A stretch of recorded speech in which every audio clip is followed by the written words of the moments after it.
Hello everyone. भारतीय शास्त्रीय संगीत में घराना परंपरा अर्थात गुरु शिष्य परंपरा के बारे में मैंने अपने पिछले वीडियो में आपको विस्तृत रूप से बताया था। घरानों का इतिहास और घरानों की उत्पत्ति के कारण आज मैं आपको भारतीय शास्त्रीय संगीत में ख्याल गायकी के घराने के जो महत्वपूर्ण हैं उनमें से ग्वालियर घराने के बारे में विस्तृत रूप से आपको जानकारी दूंगी। ग्वालियर घराने के प्रवर्तक नत्थन पीर बख्श माने जाते हैं और उनके दो पुत्र थे, कादिर बख्श और पीर बख्श। कादिर बख्श और पीर बख्श भी जन्म से ही संगीत संस्कार लेकर उत्पन्न हुए थे और उन्होंने ग्वालियर राजा के दरबार में बहुत सम्मान प्राप्त किया। कादिर बख्श बहुत कुशल गायक और संगीतज्ञ थे और इस कारण से ग्वालियर राज्य में उन्हें राजा ने दरबार में बहुत सम्मान दिया और साथ ही आर्थिक सहायता भी प्रदान की।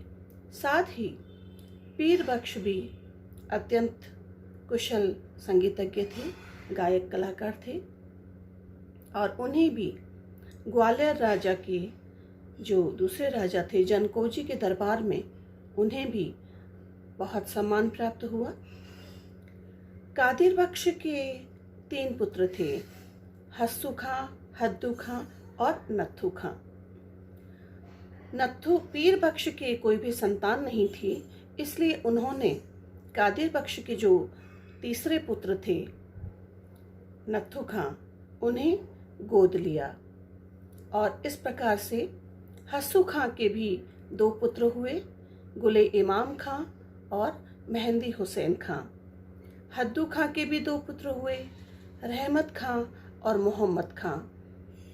किंतु नत्थू खां के कोई संतान न होने के कारण से उन्होंने निसार हुसैन को गोद लिया। हस्सू खां की शिष्य परंपरा में जो अत्यंत प्रसिद्ध हुए उनमें बाबा दीक्षित, वासुदेव जोशी, बालकृष्ण बुआ आदि विशेष उल्लेखनीय नाम हैं और बालकृष्ण बुआ की शिष्य परंपरा में पंडित विष्णु दिगंबर पलुस्कर का नाम विशेष रूप से लिया जाता है और पंडित विष्णु दिगंबर पलुस्कर की शिष्य परंपरा में पंडित ओंकारनाथ ठाकुर, पंडित नारायण राव व्यास और पंडित विनायक राव पटवर्धन का नाम विशेष रूप से उल्लेखनीय है, अत्यंत प्रसिद्ध कलाकार रहे हैं। और इसी प्रकार से हद्दू खां की शिष्य परंपरा में राम भाऊ और विष्णु पंत छमी का नाम विशेष रूप से लिया जाता है और नत्थू खां की शिष्य परंपरा में राजा भैया पूंछ वाले, शंकर राव पंडित, कृष्ण राव पंडित का नाम विशेष रूप से उल्लेखनीय है।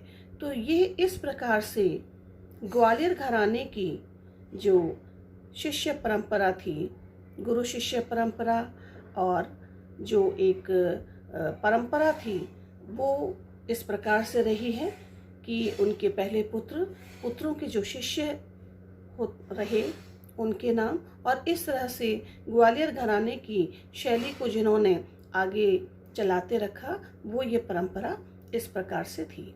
अब हम बात करते हैं ग्वालियर घराने की गायकी की विशेषताएं कि किस प्रकार से उनकी गायकी की क्या विशेषताएं थी, किस प्रकार से ख्याल गायकी को गाया जाता था कि एक विशिष्ट शैली बनी और वह ग्वालियर घराने की गायकी कहलाई।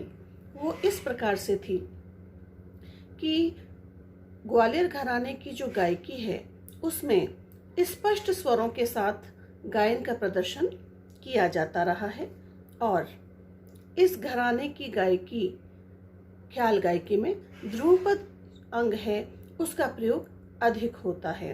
अब आप सबको जानकारी होगी कि ध्रुपद अंग कैसे। ध्रुपद अंग में जैसे नोम तुम तदारे दानी इस प्रकार से आलाप विशेष रूप से किया जाता है।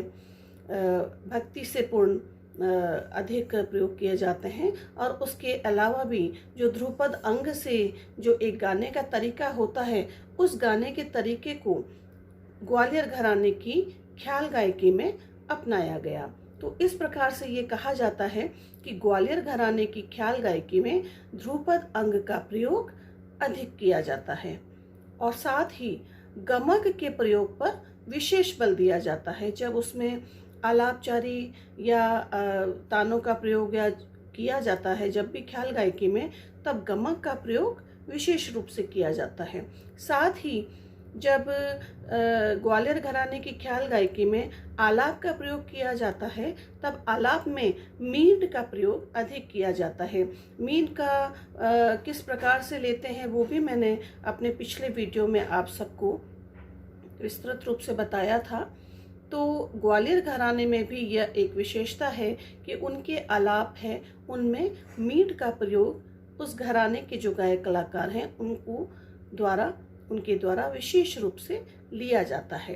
साथ ही जो लयकारी होती हैं, जैसे दुगुन, तिगुन, चौगुन, इस प्रकार से कुआड़, आड़, तो इनका जो विभिन्न लयकारियां हैं उनका प्रयोग अधिक से अधिक किया जाता है ग्वालियर घराने की ख्याल गायकी में।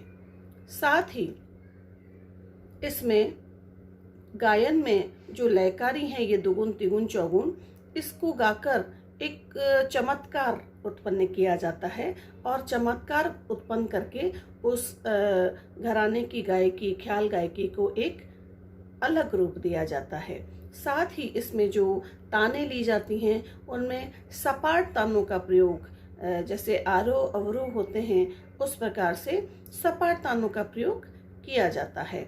और जो गायकी है, गायकी की तैयारी जो है, जैसे आलाप की तैयारी, तानों की तैयारी, इस तरह से जो गायकी की तैयारी है उस पर अधिक बल दिया जाता है।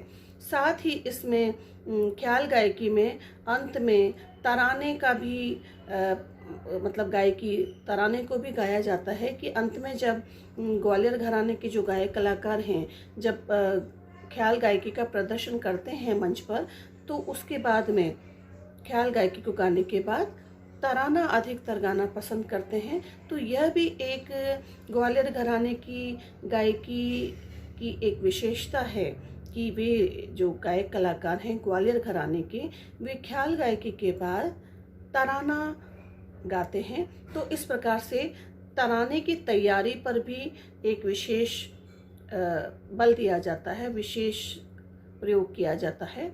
तो इस प्रकार से ग्वालियर घराने की शिष्य परंपरा, गुरु शिष्य परंपरा को आपने सुना और साथ ही ग्वालियर घराने की ख्याल गायकी की क्या विशेषताएं हैं, उसके जो कलाकार हैं, गायक कलाकार, वो किस अपने जो गायकी में किस प्रकार से किन बातों पे विशेष ध्यान रखते हैं और इन विशेषताओं के कारण से ख्याल गायकी ग्वालियर घराने की किस प्रकार से भिन्न हुई और एक ग्वालियर घराने की ख्याल गायकी कहलाई, वो ये विशेषताएं इस प्रकार से थी।